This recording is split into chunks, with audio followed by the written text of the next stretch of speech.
الحمدللہ رب العالمین الصلاۃ والسلام علی سید الانبیاء والمرسلین اما بعد فاعوذ باللہ من الشیطان الرجیم بسم اللہ الرحمن الرحیم الصلاۃ والسلام علیک یا رسول اللہ وعلی آلک وصحابک یا حبیب اللہ الصلاۃ والسلام علیک یا رحمۃ للعالمین وعلی آلک وصحابک یا خاتم النبیین۔ حمد و صلاۃ کے بعد حضور نبی کریم صلی اللہ تعالی علیہ وسلم پر درود پاک پڑھنے کے حوالے سے حدیث مبارکہ پیش خدمت ہے۔ حضور نبی کریم صلی اللہ تعالی علیہ وسلم نے فرمایا، جو روز جمعہ مجھ پر 80 مرتبہ درود پاک پڑھے گا، اللہ تبارک تعالی اس کے 80 سال کے گناہ معاف فرما دے گا۔ حصول برکت کے لیے ایک مرتبہ درود پاک پڑھ لیتے ہیں۔ صلو علی الحبیب بقلبک یطیب صلی اللہ تعالی علی محمد صلاۃ و سلام علیک یا سیدی یا رسول اللہ۔ علماء کرام، سعادت عظام اور شان اسلام چینل کے ناظرین کرام، سلسلہ باہر رمضان میں آپ کو خوش آمدید کہتے ہیں۔ ماہ رمضان کا یہ بہت ہی پیارا سلسلہ باہر رمضان اب یہ اختتام پذیر ہے اور یہ آج اس کا لاسٹ ایپیسوڈ ہے، لیکن یہ شان اسلام چینل کا ایک سلسلہ تھا جو اختتام پذیر ہو رہا ہے، لیکن شان اسلام چینل کی مزید بہاریں ابھی باقی ہیں، اور انشاءاللہ عید کی خصوصی نشریات بھی آپ ملاحظہ فرمائیں گے شان اسلام چینل پر، اور اس کے علاوہ مختلف سلسلے ہیں علم دین سے تعلق رکھنے والے، تاریخ سے تعلق رکھنے والے، اور اس کے ساتھ ساتھ ہمارے ساتھ الحمدللہ نعت خواں بھی موجود ہوتے ہیں، تو نعت خوانی بھی ہوتی رہے گی، کلام بھی سنتے رہیں گے، عشق مصطفیٰ میں جھومتے بھی رہیں گے، اور سیرت انبیاء، سیرت صحابہ اور سیرت اہل بیت اور اولیاء کاملین کا فیضان انشاءاللہ جاری اور ساری رہے گا۔ یہ ساری چیزیں انشاءاللہ شان اسلام چینل میں ہوتی رہیں گی۔ آپ ہمارے ساتھ جڑے رہیے گا اور شان اسلام چینل کو دیکھتے رہیے گا۔ اور آج کے سلسلے میں، جو کہ ہمارا آج آخری ایپیسوڈ ہے، آخری اختتامی سلسلہ ہے بہار رمضان کا، آج ہم بات کریں گے اپنے سلسلے میں رمضان المبارک کی آخری شب، یعنی یوں کہہ لیں کہ چاند رات کے حوالے سے۔ رمضان المبارک کی جو آخری اختتامی لمحات ہیں، جو چاند رات ہیں، اس کے حوالے سے انشاءاللہ تعالی عزیز ہم بات کریں گے کہ چاند رات کیا ہے، حدیثوں میں چاند رات کو کیا کہا گیا ہے، کس نام سے بلایا گیا ہے، اور اس کے کیا فضائل و برکات ہیں۔ انشاءاللہ یہ ساری چیزیں ہم اس پروگرام میں، اس سلسلے میں سنیں گے۔ ہمارے ساتھ نعت خواں موجود ہیں، مزمل اشرفی صاحب، اللہ تعالیٰ ان کو مزید برکتیں عطا فرمائیں۔ بہت ہی اچھی آواز کے حامل ہیں اور محنت بھی کرتے ہیں، اور اچھی آواز میں جو ہے ہمیں نعت مصطفیٰ سنائیں گے، انشاءاللہ آپ کو پسند بھی آئے گی۔ چلتے ہیں نعت خواں کی طرف، دیکھتے ہیں ہمیں وہ کیا سناتے ہیں۔ نعمتیں بانٹتا جس میں وہ ذیشان گیا، نعمتیں بانٹتا جس میں وہ ذیشان گیا، نعمتیں بانٹتا جس میں وہ ذیشان گیا، ساتھ ہی منشی رحمت کا قلم دان گیا، ساتھ ہی منشی رحمت کا قلم دان گیا، کلے خبر جلد کے غیروں کی طرف جان گیا، لے خبر جلد کے غیروں کی طرف جان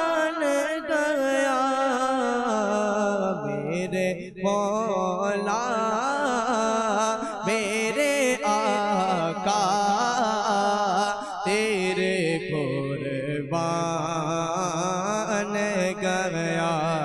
میرے مولا میرے آقا تیرے قربان گیا دل ہے وہ دل جو تیری یاد سے معمور رہا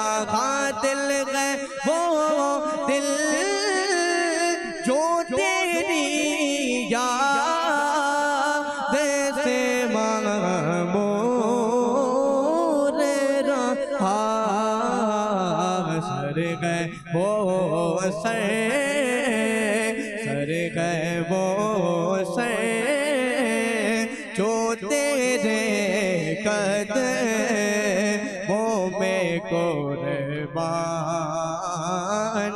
گیا نعمتیں بانٹتا جس میں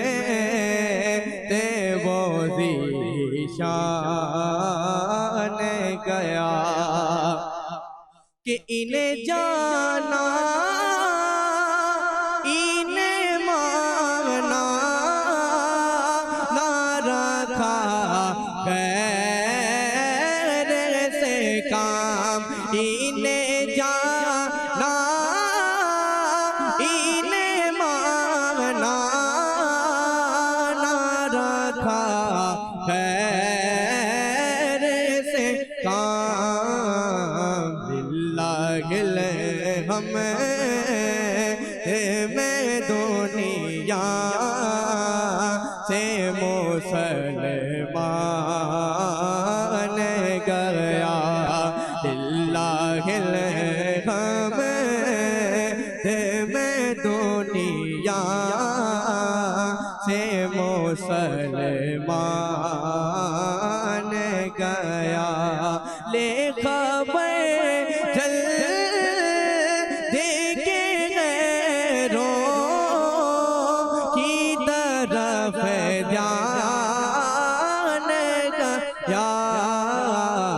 میرے مولا میرے آقا تیرے قربان گیا کہ آج لے انہیں کی بنا آج مدد مانگنے سے آج لے چلے ان کی بنا آج مدد مانگنے تھے پھر نہ مانے یہ قیامت میں اگر مان گیا پھر نہ مانے یہ قیامت میں اگر مان گیا جانو دل ہو شوقیرت سب تو مدینے پہنچے جانو دل ہو شوقیرت جانو دل ہو شوقیرت سب تو مدینے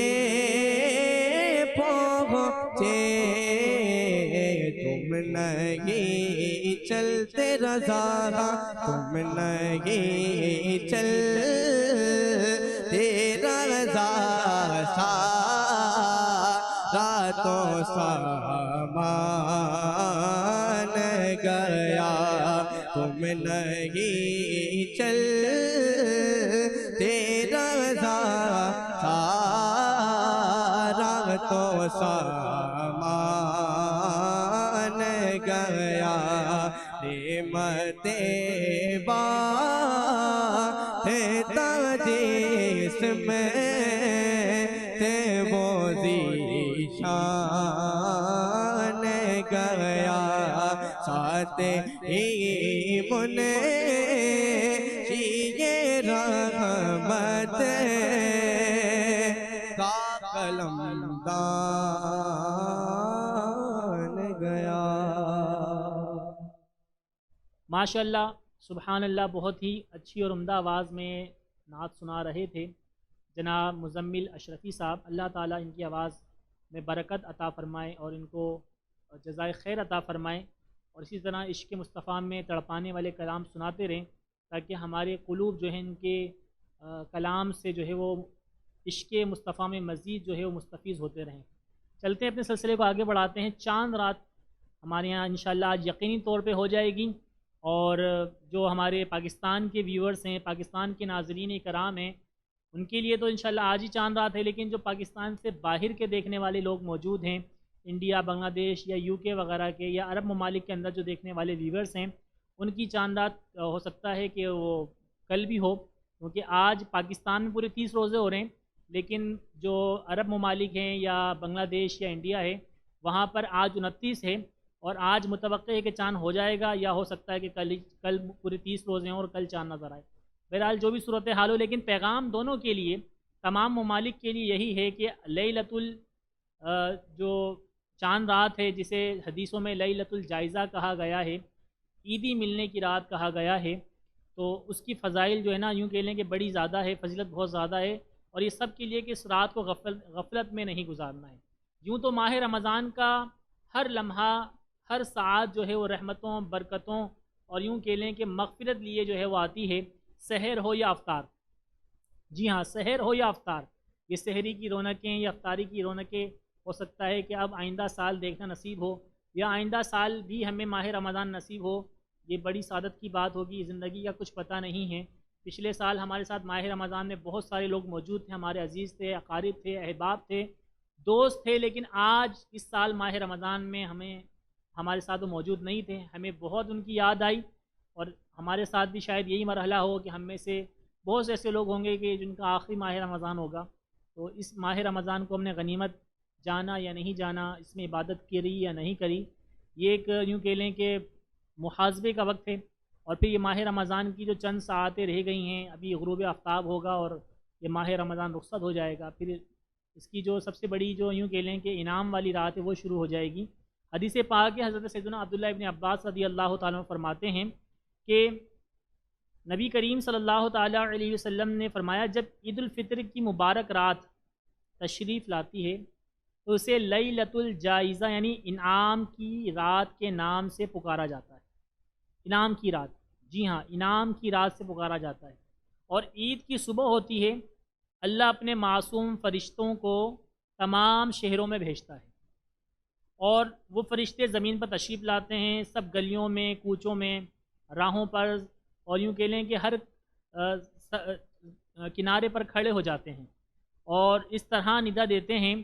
کہ اے امت محمد صلی اللہ تعالیٰ علیہ وسلم، اس رب کریم کی بارگاہ کی طرف چلو جو بہت ہی زیادہ عطا کرنے والا ہے اور بڑے سے بڑے گناہوں کو معاف کرنے والا ہے۔ پھر اللہ تعالیٰ اپنے بندوں سے یوں مخاطب ہوتا ہے کہ اے میرے بندو، مانگو کیا مانگتے ہو، میری عزت و جلال کی قسم، آج کے روز اس روز عید کے اجتماع میں اپنی آخرت کے بارے میں جو کچھ سوال کرو گے، جو کچھ مانگو گے وہ پورا کروں گا، اور جو کچھ دنیا کے بارے میں مانگو گے اس میں تمہاری بھلائی کی طرف نظر کروں گا، یعنی اگر اس معاملے میں تمہارے لیے بہتر ہوا، تمہاری بہتری ہوئی تو ضرور اسے پورا کروں گا۔ اللہ تعالیٰ فرماتا ہے کہ میری عزت کی قسم، جب تک تم میرا لحاظ رکھو گے میں تمہاری خطاؤں پر پردہ پوشی فرماتا رہوں گا۔ میری عزت و جلال کی قسم، میں تمہیں حد سے بڑھنے والوں کے ساتھ رسوا نہ کروں گا، بس اپنے گھروں کی طرف مغفرت یافتہ لوٹ جاؤ، تم نے مجھے راضی کر دیا اور میں بھی تم سے راضی ہو گیا۔ یہ ساری چیزیں جو حدیث میں بیان کی گئی ہیں، یہ اللہ تعالیٰ اپنے بندوں سے مخاطب ہو کے فرماتا ہے، اور یہ سلسلہ جو انعام اور اکرام کا ہے یہ کب شروع ہوتا ہے؟ چاند رات سے۔ اور اس چاند رات کو حدیث میں کیا فرمایا گیا ہے؟ لیلۃ الجائزہ۔ لیلۃ الجائزہ یعنی انعام ملنے کی رات۔ اگر میں اس کو آسان الفاظ میں ناظرین کرام آپ کے سامنے بیان کروں تو انعام ملنے کی رات یعنی عیدی ملنے کی رات۔ جی ہاں، آپ تو عید کی صبح جو ہے وہ اپنے بڑوں سے اپنے رشتہ داروں سے عیدی لیں گے، لیکن رب تعالیٰ اپنے بندوں کو چاند رات میں ہی عیدی عطا فرما رہا ہے، انعام عطا فرما رہا ہے۔ تو گویا کہ یہ جو رات ہے نا، یہ عیدی ملنے کی رات ہے، انعام و اکرام ملتا ہے۔ یعنی جب میں اس کو آسان الفاظوں میں بیان کر رہا ہوں، عرف عام میں اس کو عیدی یعنی عید کے طور پہ جو انعام، تحفہ، تحائف جو سلسلہ دیا جاتا ہے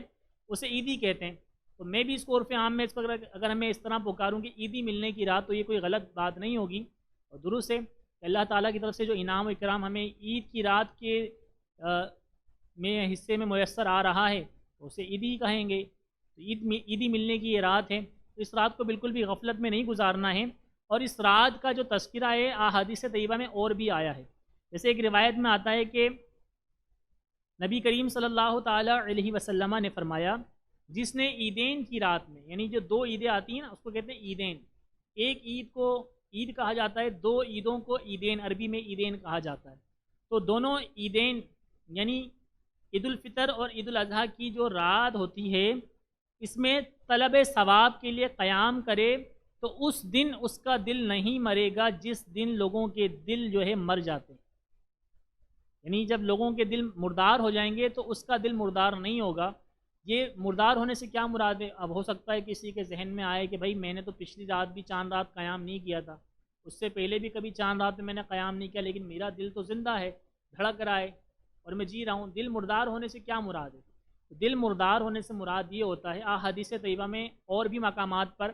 دل مردہ ہونے کا ارشاد فرمایا گیا ہے۔ تو دل مردار ہونے سے مراد یہ ہوتا ہے کہ اس پر اچھی اور بری چیز کا اثر نہیں ہوتا۔ اچھی اور بری چیز کا اثر مطلب کیا کہ جب اس کو اچھائی کی طرف بلایا جائے تو پھر یوں کہہ لیں کہ وہ اس کو ایکسیپٹ نہیں کرتا، اس کو قبول نہیں کرتا۔ جب اسے برائی سے روکا جائے کہ بھئی اس برائی کی طرف مت جاؤ، تو تب بھی اس برائی کو وہ برا نہیں جانتا، اس پر، اس کے دل پر اس کا کوئی اثر نہیں ہوتا۔ تو یہ دل مردار ہو جاتا ہے۔ اچھا، صوفیہ کرام کیا فرماتے ہیں کہ دل کا مردار ہو جانا یہ ہے کہ اس کے دل میں جو ہے اللہ کی یاد نہیں ہوگی۔ جو دل اللہ کی یاد سے غافل ہوگا اس کا دل مردار ہے۔ تو شب عید الفطر جو ہے، یہ لیلۃ الجائزہ جو ہے، یہ انعام و اکرام کی رات ہے، اور اس کی فضیلت یہ ہے کہ اس رات میں جو قیام کرے گا، عبادت کرے گا، اسے اللہ تعالیٰ یہ انعام عطا فرمائے گا، یہ اکرام عطا فرمائے گا، اس کا دل زندہ رہے گا، اس کے دل میں اللہ کی یاد رہے گی، اس کے دل میں اچھی باتوں کا اثر ہوگا، اس کے دل میں برائی سے رکنے کا جذبہ ہوگا، یعنی اس پہ اچھی اور بری باتوں کا اثر ہوگا کہ اچھائی کی طرف وہ مائل ہوگا، بری باتوں سے وہ رک جائے گا۔ ٹھیک ہے نا؟ اچھا، اس کے علاوہ حدیث پاک میں اور بھی بیان کیا گیا ہے اس کی فضیلت کو۔ نبی کریم صلی اللہ تعالیٰ علیہ وسلم کے صحابی ہیں حضرت سیدنا معاذ بن جبل، آپ فرماتے ہیں، آپ سے روایت ہے، آپ فرماتے ہیں کہ جو 5 راتوں میں شب بیداری کرے تو اس کے لیے جنت واجب ہو جاتی ہے۔ 5 راتیں ہیں جس میں اگر شب بیداری کرے، رات جاگے، عبادت میں گزارے تو اس کے لیے جنت واجب ہو جاتی ہے۔ کون کون سی ہے؟ 8، 9، 10 ذی الحجہ۔ ذی الحجہ کی یہ 3 راتیں ہو گئیں، اور پھر عید الفطر کی رات اور شب برات،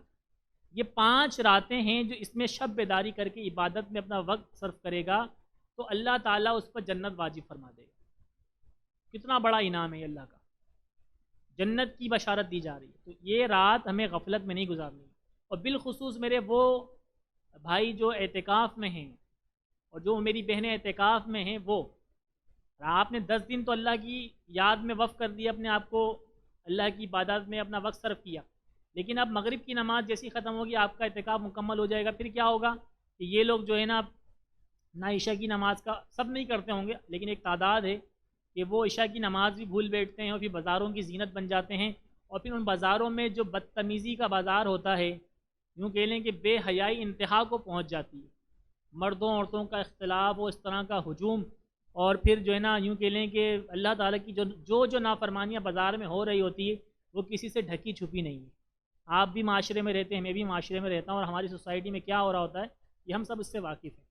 لہٰذا اس رات کو اللہ کی نافرمانی میں نہیں گزارنا ہے بلکہ عبادت میں گزارنا ہے۔ اللہ تعالیٰ اس رات میں اپنے بندوں پر انعام عطا فرما رہا ہے، عیدی عطا فرما رہا ہے، تو ہمیں وہ عیدی لینی ہے، مغفرت کا انعام لینا ہے۔ اس کو یوں کر لیں کہ بھئی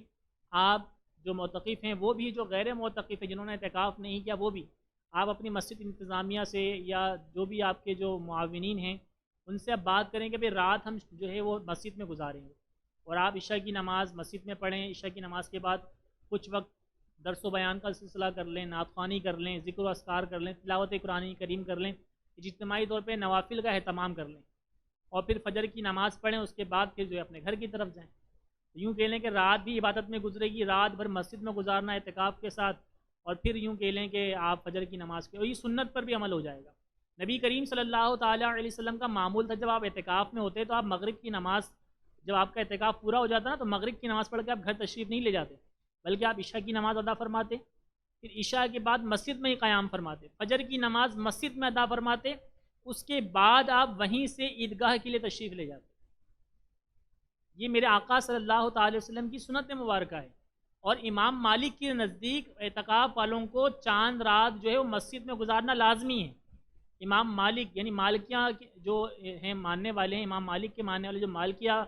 مسلک کے لوگ ہیں، ان کے نزدیک یہ لازمی ہے، واجب ہے کہ وہ اعتکاف کرنے والے رات مسجد میں ہی گزاریں، چاند رات۔ امام اعظم ابو حنیفہ کے نزدیک نہیں، ہم حنفی ہیں، ہمارے نزدیک مغرب تک جو ہے وہ اعتکاف پورا ہو گیا، اب گھر جانے کی اجازت ہے، لیکن ہمارے نزدیک سنت لازمی ہے، سنت اسے ضرور قرار دیتے ہیں کہ آپ معتکف حضرات کو چاہیے کہ مسجد میں ہی اپنا وقت گزارنے کی سنت ہے۔ بہرحال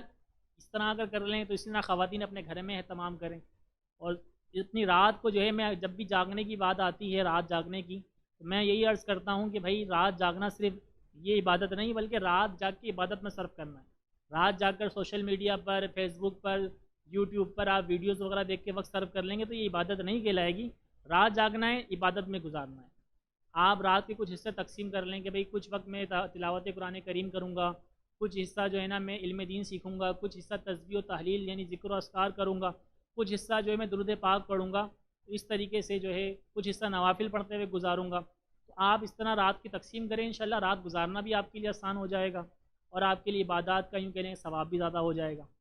تو رات جو ہے وہ عبادت میں گزارنی ہے، جاگنا ضرور ہے۔ لوگ ہمارے یہاں عمومی طور پہ جاگتے ہی ہیں چاند رات تک، کوئی بازاروں میں جاگ رہا ہوتا ہے، تو گلیوں میں جاگ رہا ہوتا ہے، تو کوئی کھیل کود میں جاگ رہا ہوتا ہے۔ تو کل یعنی جو چاند رات ہو جائے گی آج مغرب کے بعد،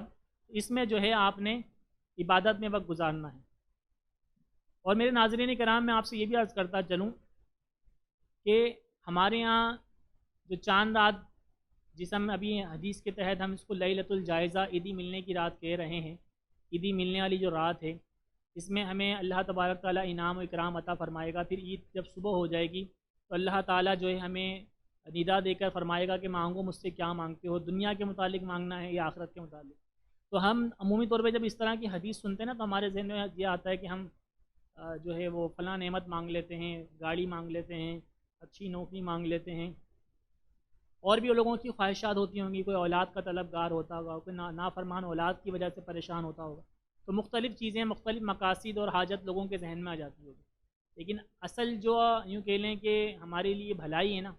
وہ آخرت کی، ہماری آخرت اچھی ہو جائے گی نا، ہماری اصل زندگی وہی ہے۔ اور اگر مانگنا ہی ہے دنیا کے اندر تو دنیا میں رہتے ہوئے مدینہ مانگ لو۔ جب رب تعالیٰ خود دینے والا خود ارشاد فرما رہا ہے کہ مانگو دنیا کے متعلق مجھ سے کیا مانگتے ہو، میں تو کہتا ہوں ہر سال مدینے کی حاضری مانگ لیں، ہر سال حج کی سعادت مانگ لیں، ایمان کی دولت مانگ لیں، خاتمہ بالخیر کی بھیک مانگ لیں کہ اللہ تعالیٰ میرا ایمان سلامت رکھے، اور اللہ تعالیٰ انشاءاللہ رد نہیں فرمائے گا۔ یہ حدیث مبارکہ ہے۔ تو بہرحال اللہ تعالیٰ ہم سب کو عمل کرنے کی توفیق عطا فرمائے، اس رات کو عبادت میں گزاریں، بہت اہم رات ہے، بہت ہی عظیم رات ہے، اور انشاءاللہ اس رات میں عبادت میں گزار کے اللہ تعالیٰ کی بارگاہ میں حاضر ہوں، اللہ تعالیٰ سے انعام و کرام حاصل کریں، عیدی حاصل کریں۔ اللہ تعالیٰ ہم سب کو عمل کرنے کی توفیق مرحمت فرمائے۔